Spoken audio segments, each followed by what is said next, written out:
Hi, I'm Johanna Stiebert and I'm one of the directors of S.A.S. Rights. I'm speaking to you today during Refugee Week in England. The 20th of June is World Refugee Day, and it's very close to the 22nd of June, which is really significant here in England because that was the birthday of Member of Parliament Jo Cox, who was a real advocate for refugees.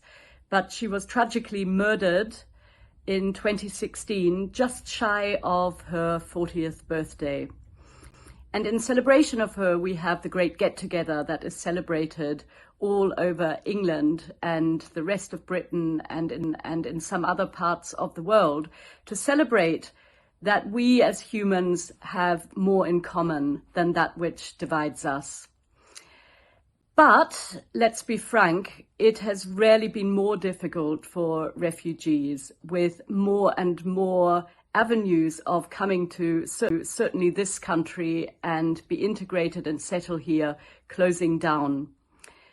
What we want to push for and celebrate this week is the vision for refugees to live safely so that their talents and creativity and human dignity can be nurtured.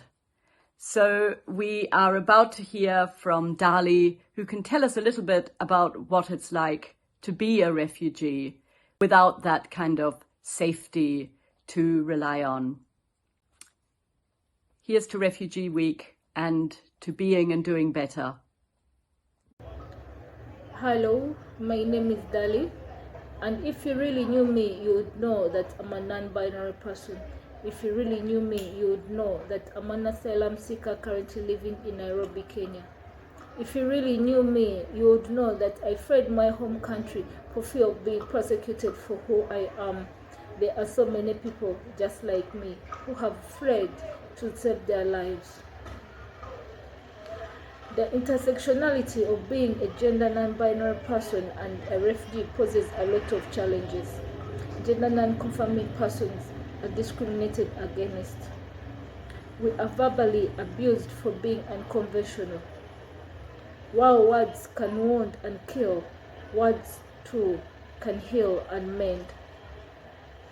Gender non-conforming persons are discriminated in religious spaces, in workplaces. This does not happen to cis women who conform to the patriarchy. It is even worse in the asylum seeking process. The thing is that one's social status determines the pathways and one's success in the asylum seeking process. We have been violated for so long so they can break our resistance. We choose to survive and thrive.